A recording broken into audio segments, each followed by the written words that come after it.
my own tale. It's okay if at first I fail.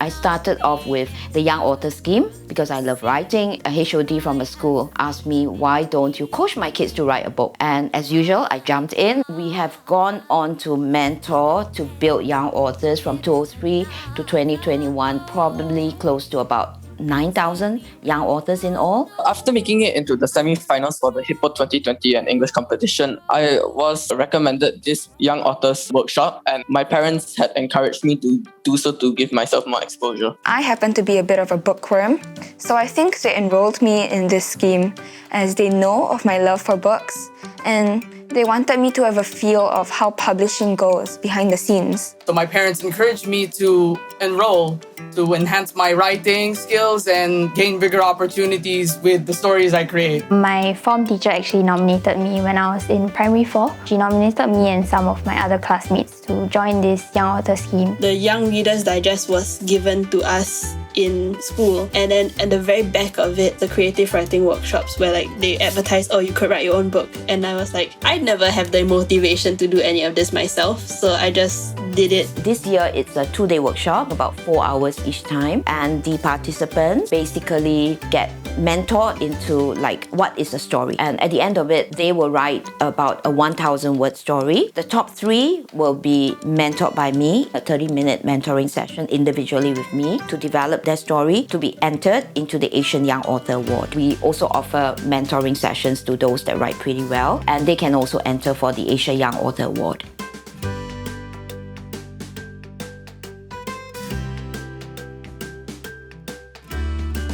My writing skills and experiences were still very raw. But then at that time, I was also starting to build my passion for writing a bit. In my free time, I was think of some story plots, or I'll just write down some story ideas I have. It taught me how to effectively convey my message better and how to design the storybook more effectively. We weren't limited to what we were limited to at school. For example, we had to follow a set of pictures, a title, and we had to write according to that. They give you a box and they put you inside and they say, please write in this box. Creative writing is completely different. This is the box you had before. Now imagine the box doesn't exist and you write however much you want about whatever you want. I always had an interest in writing, but I had no clear direction and I didn't know where to start. But the Young Author Scheme taught me how to write a good story, and it gave me the chance to publish my own book. When you tell people that, or you tell your friends, hey, I wrote a book, the first thing they're going to ask is, could you let me have a read? It becomes a way of sharing something that you have written with the people around you, and so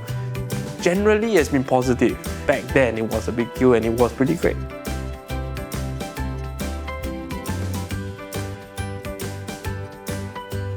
So my book is called Bathtub Mermaid, and it's about a teenage boy who is one day swallowed whole by a bathtub and finds himself underwater. My little sister quite enjoyed it. It made me feel as though I'm in a bathtub swimming in gel.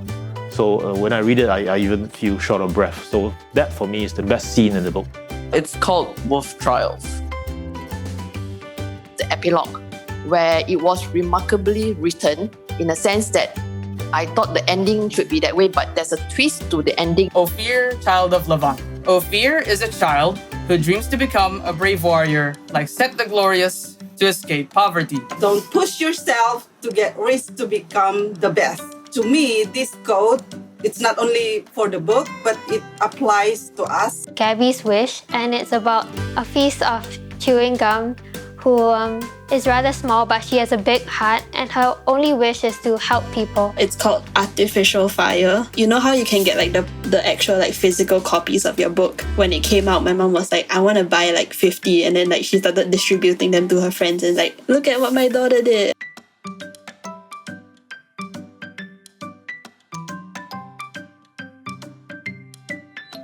I was mainly inspired by how many children that were 11 years old to 18, where people had such creative ideas and they could all of a sudden converse through the sessions that we had together. I enjoyed bonding with the other participants who were sitting around me. We like to read each other's stories and give each other's ideas. Exercising your imagination, we kind of received a lot of encouragement to think about what we'd like to write about. It also helped me to hone my writing skills and my command of the English language, which has greatly helped me up until today. It made me write better in my English essays for exams or even worksheets.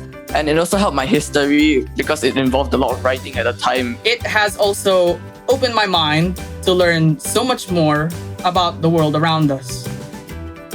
By pure chance, I saw that Miss Catherine had joined Telegram immediately because, you know, the nature of Miss Catherine is that she's like, "Hi, I'm working on this, want to help out?" And then I ended up resuming contact with her.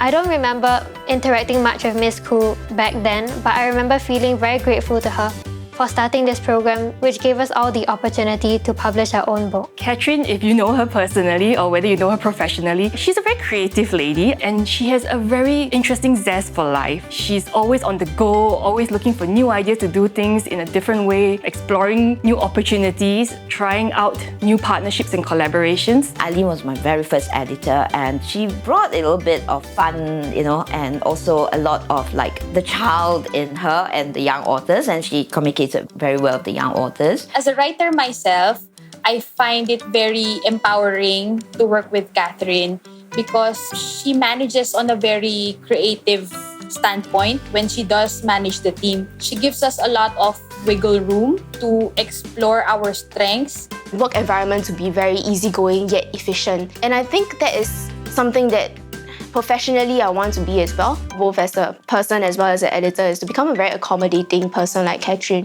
Gwen is actually, if I'm not wrong, a final year lit student in NTU. She brings her own perspective and she's in her 20s, so I do feel that she relates pretty well with the young authors, same generation. In fact, some of the times when she does interviews and they talk about some actors, I'm like, okay, so who is that?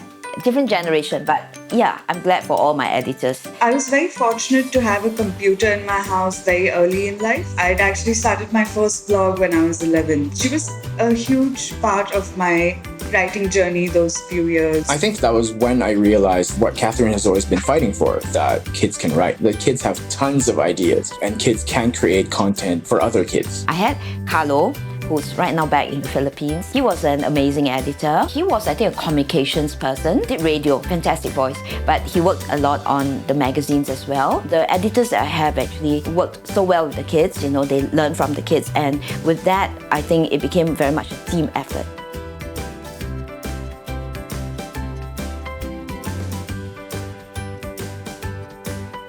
The Young Author Scheme seems to present something different. I mean, it's not just a writing workshop. It takes you behind the scenes of how books are published, so it brings you from actually writing a story to the finished product. I was hoping that he would be able to develop more interest in writing after attending the YAS workshop. Children who are interested in story writing, give them attention and moral support. Like, for example, joining workshop or joining this. So we have to encourage our children on all the things that we know our kids is capable with. The Young Author Scheme started in 2003 and we have gone on to the Malaysia Young Author Award, the Philippines Young Author Award, and this year, India Young Author Awards. I hope to bring the Young Author Award to China, to also Indonesia.